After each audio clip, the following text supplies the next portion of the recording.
Okay, so this is testing to see if anyone can hear me. All right. I'm trying to see if anyone can hear me. Okay. I can see that, yes, we're beginning to have guests join us. All right, so we're about to have a 30-minute conversation, so I'm just going to get right to it. Good evening, everyone. This is the Instagram takeover of the La Mode Magazine Disability Foundation, and today we're going to be talking about handling depression as a person with a disability. So that's the topic that La Mode Magazine has given me to discuss, but I kind of think that topic is kind of narrow, so I'm going to try very hard to in 35 minutes kind of widen our scope a little, and so that we can have a better conversation around mental health for persons with disabilities generally. Now, so let me quickly introduce myself. My name is Tobiloba Ajayi, and I like to say that I'm a disability management advocate. I run the Let Cerebral Palsy Kids Learn Foundation. It promotes inclusive education for children with cerebral palsy in Nigeria. People always ask me, why cerebral palsy, why education? I always say that if you know me, you know that the cause that I run is personal. I'm somebody who lives with cerebral palsy, and interestingly, got a master's in international law before I was 30. So I know the importance of an education in the life of a person with a disability. And to now realize that children like me in 2018 were not,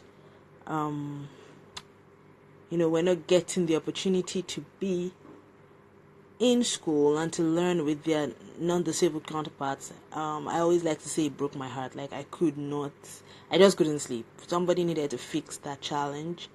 If nobody else saw that it was an issue, I just couldn't sleep thinking about what would be the resultant effect of a lack of education on the life of someone with a disability. So straight to the topic.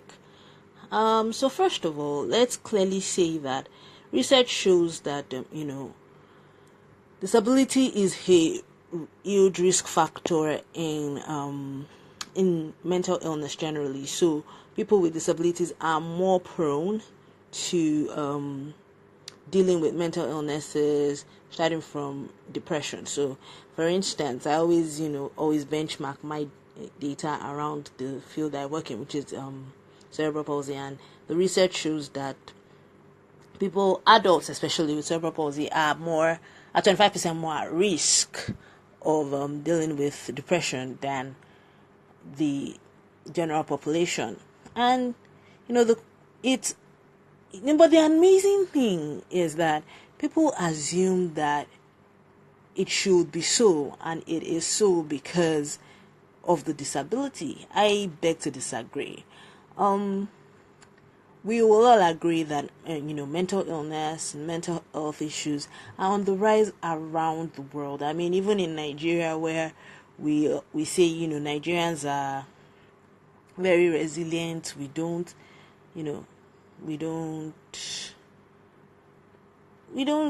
kill ourselves. We don't, those kind of things are Oyinbo problems. We can all now realize that now, with the huge spat of suicides that are even making news, we now realize that mental health and mental illness are things that are happening more and more around us, and we should pay attention to it.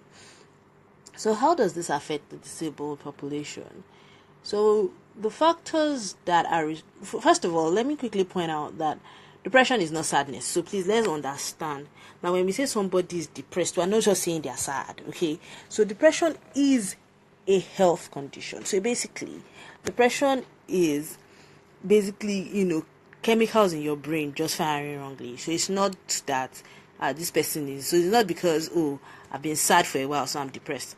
Let's get it clear. Depression is completely different from sadness. Now, low mood is a huge, is one of the big signs of depression, but not everybody that is sad is depressed. I mean, the people will always say the people that we've lost to depression the most are the people who didn't even look sad. So we need to understand what depression is. Depression is actually a health issue. So it's not a you just need to be happy issue or snap out of it or pray more. And what are what are the biggest symptoms of depression?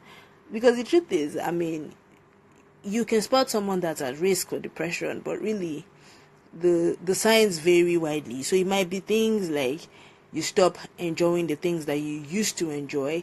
You stop, you're persistently in a low mood for more than 2 weeks.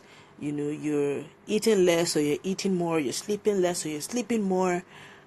And of course, the biggest red flag for depression is if you start to think thoughts around suicide or self-harm. Now, if someone, and so let me quickly point out that we're very funny in Nigeria. So when someone says things like, I really feel like killing myself, we say things like, God forbid. You see, God forbid is not the answer. That is called, asking for help. And we should not be ashamed to seek help for mental health issues. People with disabilities should. And unfortunately, I understand how and why people with disabilities don't seek help generally from health practitioners. Our health practitioners just do not know how to relate or deal with someone with a disability. We don't know how to.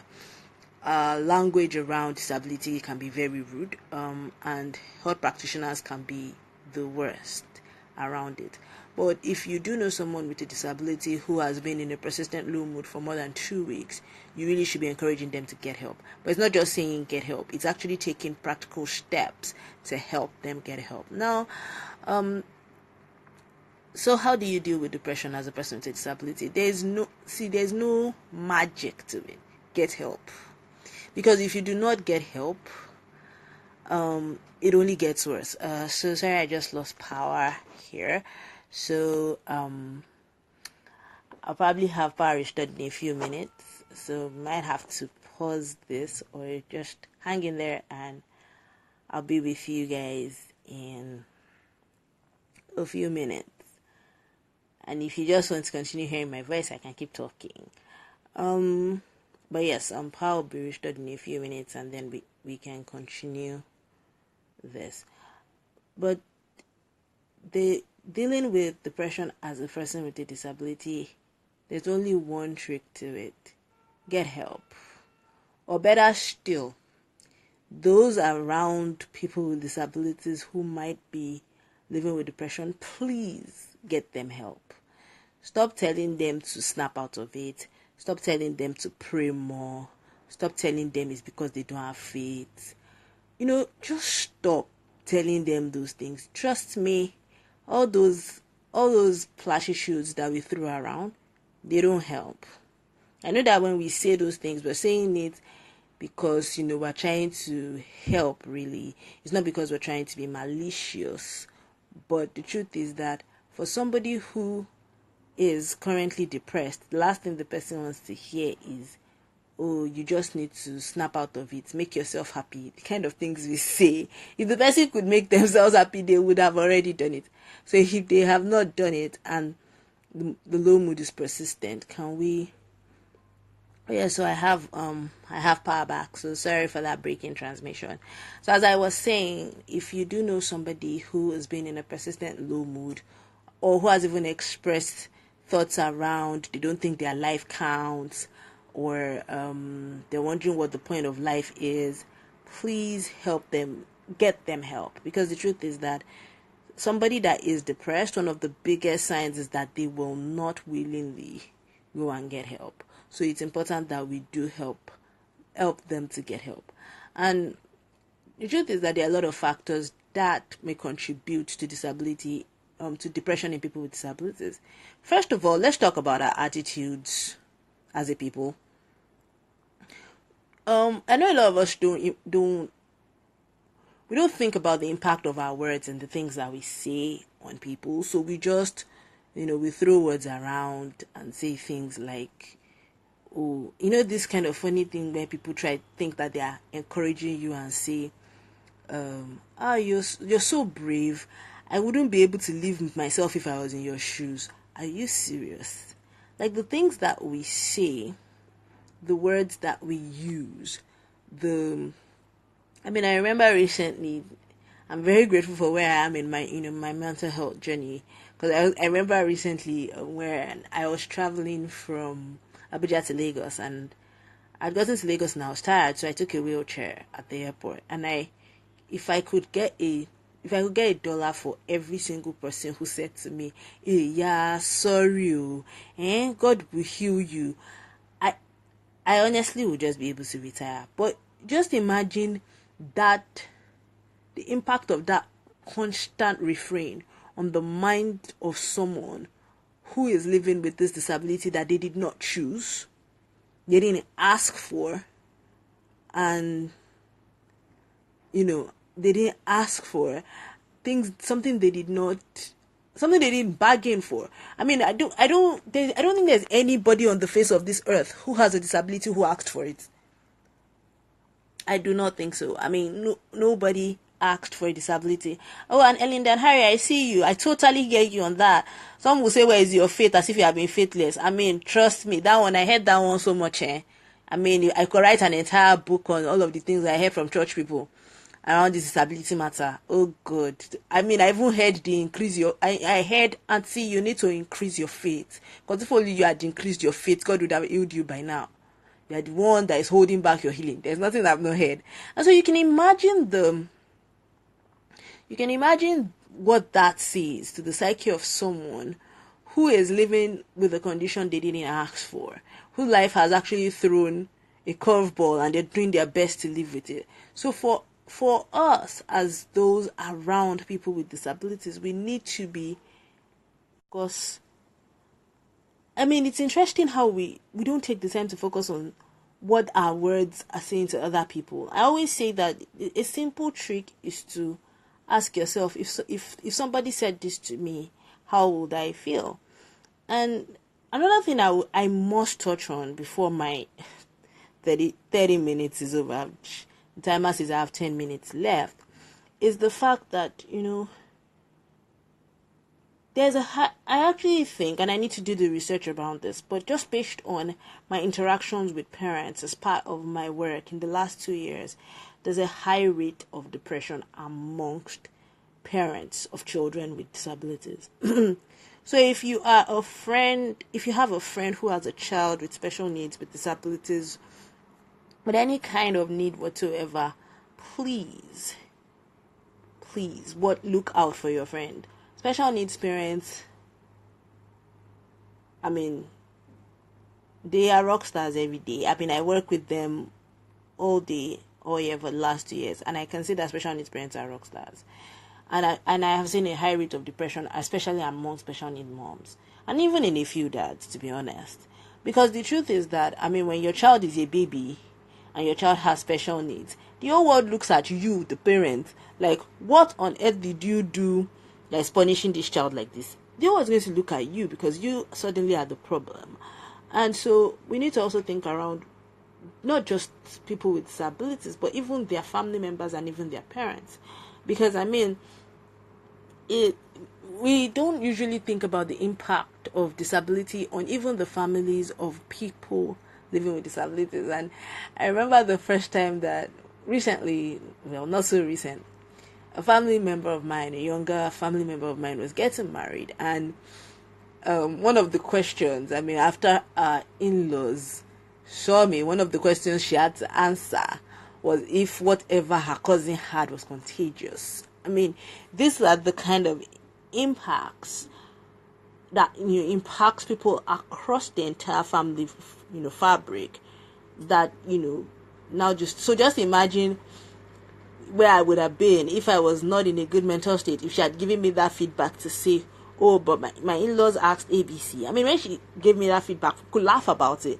But I thought about it when she gave me that feedback. She had given me that feedback 5 years before that time, but that just wasn't my own existing depression. I mean, as a person who went through depression for 2 years and actually got help, which is why I'm a big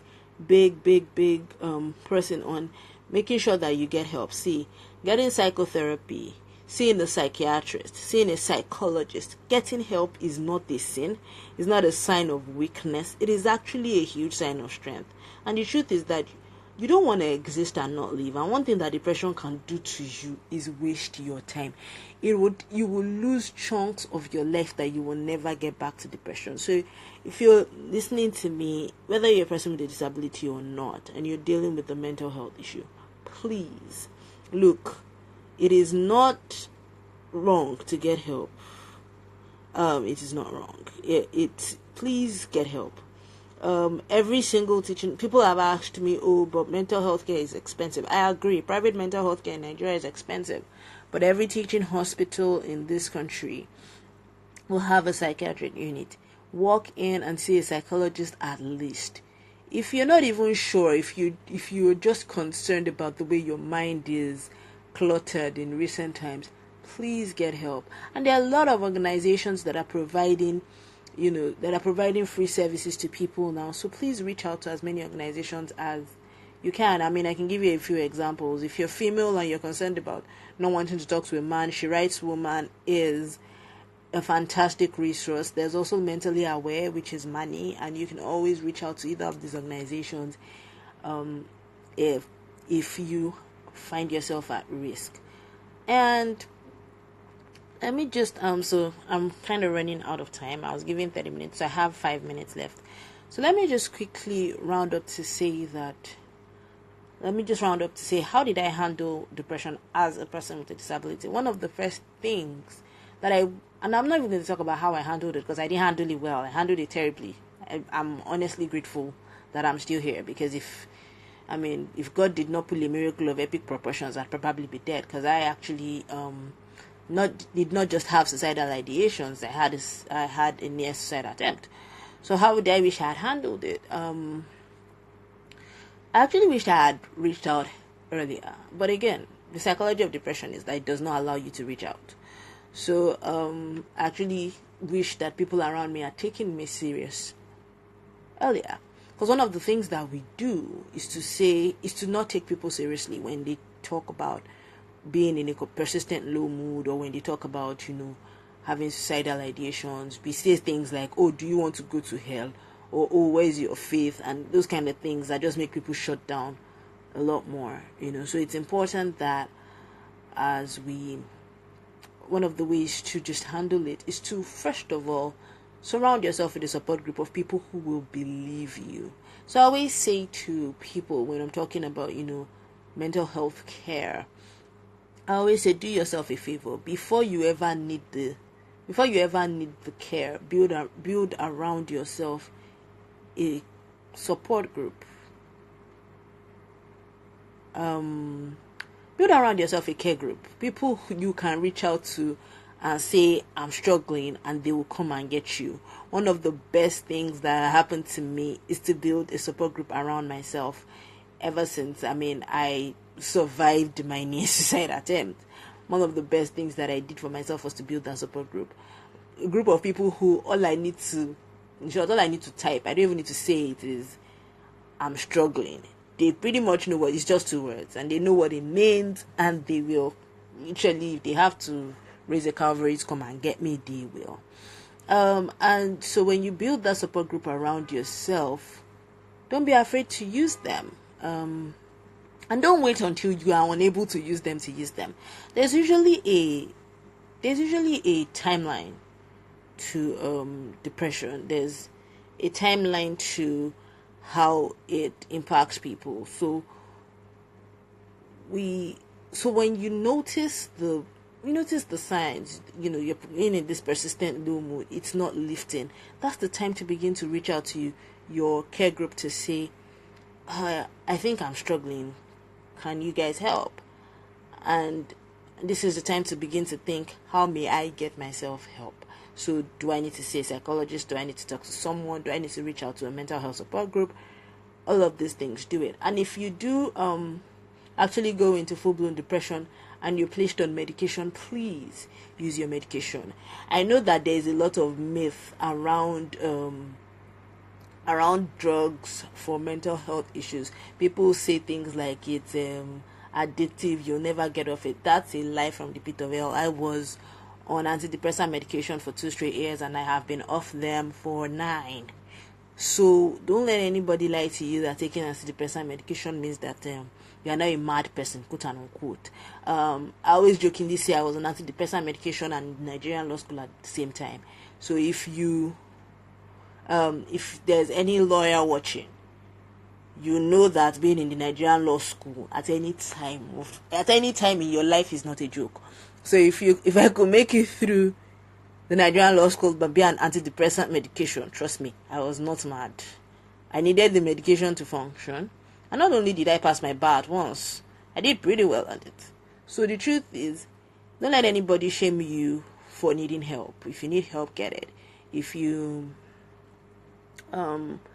placed on medication, use it. If you need to talk to someone, if you have a psychotherapy schedule, please follow it. Because the truth is that the earlier that you get yourself the help that you need, the faster that you can recover, and then you can actually, tell your story the way that I'm telling it now. So for persons with disabilities, I understand that our lives are extra hard. Trust me, I know.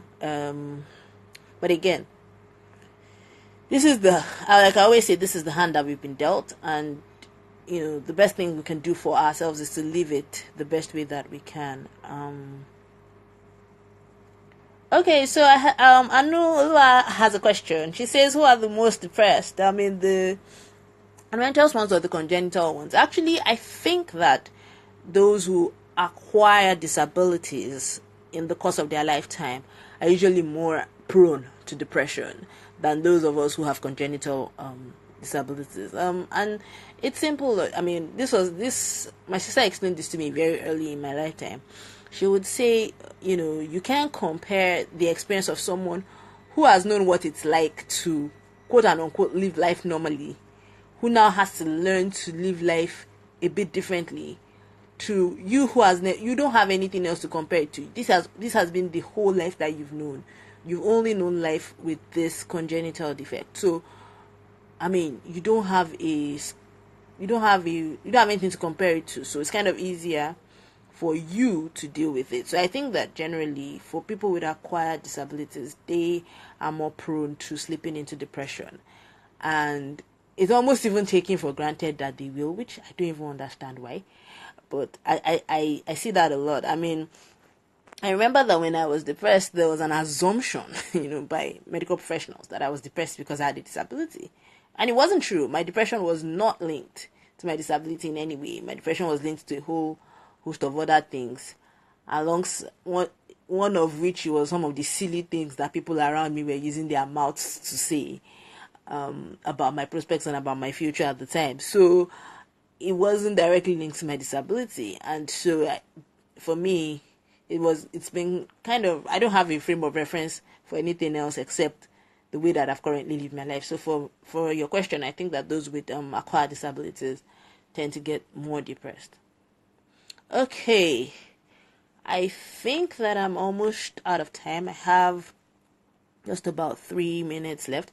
So if there are any other questions, I would love to take them now. And Anolo, I hope that I've answered your question satisfactorily. Okay.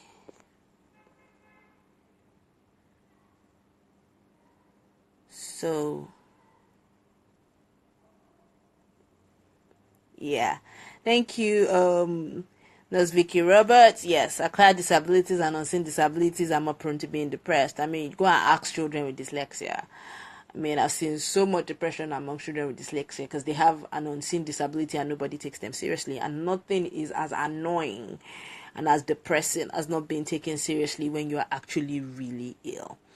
So yes. Do we have if we don't have any other questions, I'll be getting ready to sign out now. Okay, so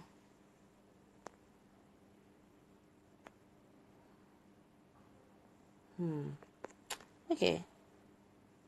All right. So I see like that we don't have any other questions. Thank you so much, everyone, for joining me, and thank you, Mood Magazine Foundation, for having me. Yes, it took there's a bit of back and forth over there to be able to make sure this worked, but I'm glad that we had this conversation. Thank you. I see some of my special needs moms, and Harry, I see you. Thank you so much for sharing your experience, and I'm glad that you learned that depression can be a major waste of time. Please speak out. Please get help. And you know what? Last words, please don't be afraid to protect your space. If there are people around you or in your space who are constantly, making your mental state worse, please protect yourself. If you have to give yourself space, please do.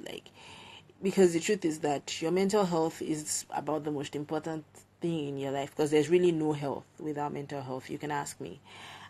Every time I think about the chunks of time that I lost to depression, I sometimes want to slap myself. Seriously, to be how you can't even account for those times of your life. The only thing that you can say you did in that season was you managed not to flunk the bar. Seriously.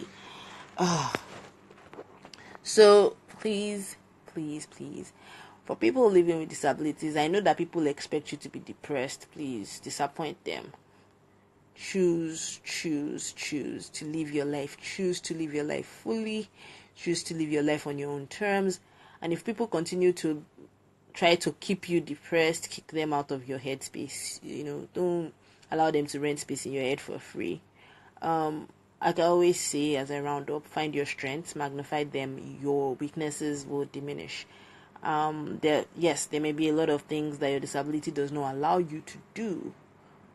I get that. Trust me. I have a list of things I cannot do. Cerebral palsy is interesting like that. But there are also a lot of things that I can do, and I have learned to focus on those things, magnify those things, and make them the central point of my life. So they are the things that people remember me for when they do remember me. And so that has helped me to kind of change my perspective around disability. And like I always say, please, please, please get help. Every teaching hospital in this country has a psychiatric clinic. They have psychologists on staff. And trust me, the fact that you have to see a psychiatrist or does not mean that you're mad. It just means that you need help, which we all do from time to time. And it doesn't mean that you're weak. It doesn't mean that anything else wrong with you. Okay, so yes, my time is up. So I'll be leaving now. Thank you again, Mood Magazine Foundation, for having me. It was great to spend this time with you. I see you next week. Robert, you're going to have to talk to Mood Magazine Foundation about the repeat broadcast. I don't know if they will approve that. Well, if they do, we'll definitely find time to come back and have this conversation again. Thank you all very much for interacting with me this evening, and enjoy the rest of your evening. Bye.